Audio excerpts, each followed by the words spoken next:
Assalamu alaikum wa rahmatullahi wa barakatuh. Many people develop a relationship with the opposite sex and don't realize that it is a haram relationship because it crosses the boundaries of what Islam has taught. Yes, interaction with the opposite sex is permissible within certain limits, but to flirt and thereafter to slide into the DMs and thereafter to start saying inappropriate things, to promise someone, I love you too, and so on. I miss you, I take care of you, I do this, I do that, and then this person says this and that person says that, and so on. That's brewing a relationship that probably will end up in a lot of sadness and perhaps a lot of anxiety or depression at times. Because anything that is planted with a haram seed would germinate a tree or a plant that is equally wrong. May Allah Almighty protect all of us. So it's difficult because young people, boys and girls, get to interact, they get to meet with each other. Many of them promise each other, I'm going to marry you, and so on. And they end up using one another. And end of the day, they throw each other out. And that's it, the end of it. And who struggles and suffers? More so, the females suffer more than the males. But sometimes the males suffer too. The reason is, emotionally, a woman may get attached. A girl may get attached. Be careful. A lot of the times what's being said is actually not genuine, even if it sounds very, very genuine. And sometimes it may be genuine to the degree where the guy does actually care for you, but the way he is dealing with it is not in the pleasure of Allah, and therefore it won't end up in marriage as you wish or you thought, because firstly, maybe he can't even afford to be married, and the hadith says, Man istata'a, whoever is able, capable, should get married. Not able, not capable. Secondly, the parents may never agree. And that's why I tell people, do not develop a haram relationship.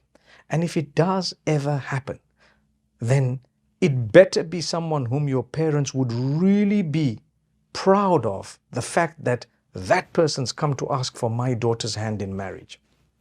We're not condoning it at all, but if you are going to tell someone to speak to my father, let it be a person whom your father's going to be proud of. Your father's looked after you for years and decades, and he's provided for you, or your mother or your family members, they've provided for you and taken care of you. Why would you make such a big blunder as to spoil everything on the last leg of your living in with them by bringing in someone whom you know is a disaster? Nobody's going to agree. Nobody would want to look towards a person of that nature at times. However, there is another problem. Because of the haram, if it did go in that way, because of the haram, sometimes Allah subhanahu wa ta'ala doesn't want it to continue beyond a point. So it doesn't. And the sad part is when you've been used in the sense that it's become deeper than anything. It's reached the limit. Zina was committed. If that's the case, then wallahi, to come back at times is very, very challenging. In fact, it may cause lots of anxiety, lots of hardship and difficulty. All I can say is seek the forgiveness of Allah, for indeed He is most forgiving, most merciful, but it will definitely have an impact upon you, because you know deep down, you know what happened here? And this person came in and they promised me X, Y, and Z. That's because you were also a part of it. You allowed it to a degree. No, but they promised me. But you allowed it to a degree. You were told already, don't believe the promises, especially promises made by young guys. A lot of the times they are just hot air. So you need to be careful. We want to deal with the difficulty of this haram relationship by either by making it halal or by cutting it out. There's no third option. You have to cut it out or you have to make it halal. If you're going to cut it out, it comes at a price. Sometimes people say, oh, I'm very sad. How could you cut me out? You know, we developed a relation for so long. Now you're just cutting it out. That's another way of keeping it going on and on and on. There's no closure.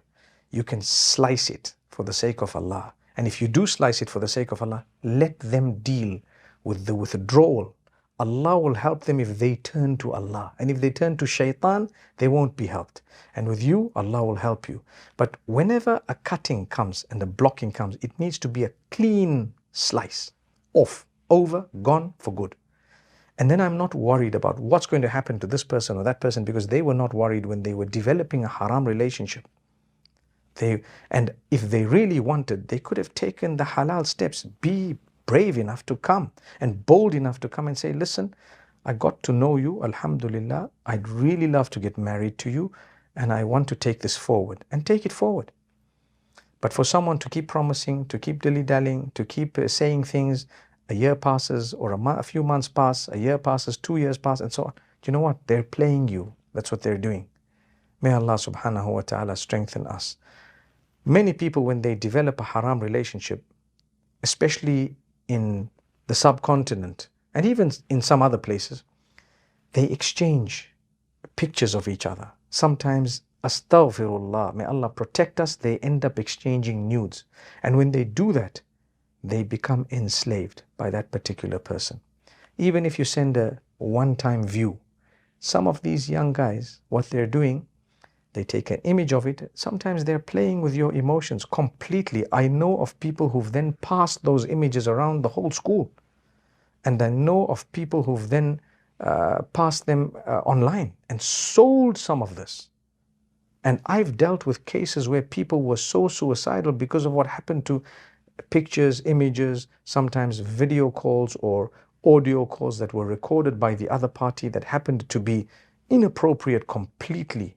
Unbelievable sometimes, but people do it because they fall in the trap of shaitan. Today we are here to say, you know what? Protect yourself. Haram relationships come at a price, and that price sometimes is a bit much. You end up sometimes far worse than where you started. So as much as it is a little bit difficult to get married nowadays to decent people, but it's there. And there are still a lot of good people on earth. Keep trying and Allah will open your doors.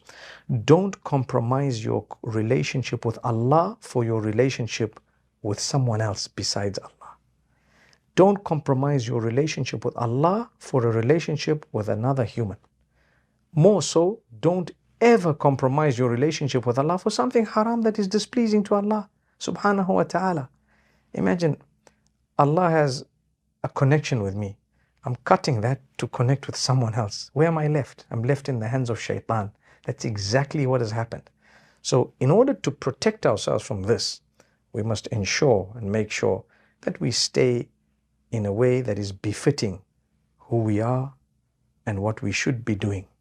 So if you want to have a relationship, make sure it's upright. If you want to get to know someone, make sure some of your family know and those who are your guardians are a part of it. Then inshallah you won't go wrong. They won't be able to mess with you.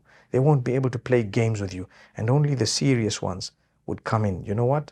I require marriage. But my brothers and sisters, haram relationships come with a lot of tragedy, because sometimes people then wonder, should I tell a spouse that I'm going to be marrying that I've been in a haram relationship before and so on?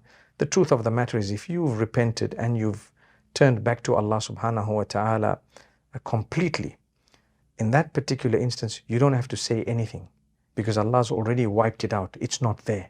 Allah's wiped out the sin. It's gone. You're a changed person, completely different. However, many people make a mistake. They're proud about their haram relations. They openly engage in it. They talk to all their friends about it. Then it's more difficult to come back to the path sometimes, because even if you've changed, a lot of your friends would probably repeat that, oh, you were like this and you were like that. And you might end up, people might end up knowing all of this, whom you didn't really want to tell. But that is a part of the problem. And this is why we say, abstain from it. Be strong. If you need to cut it, a clean cut, and Allah will help both parties by His will and His mercy. أقول قولي هذا وصلى الله وسلم على نبينا محمد.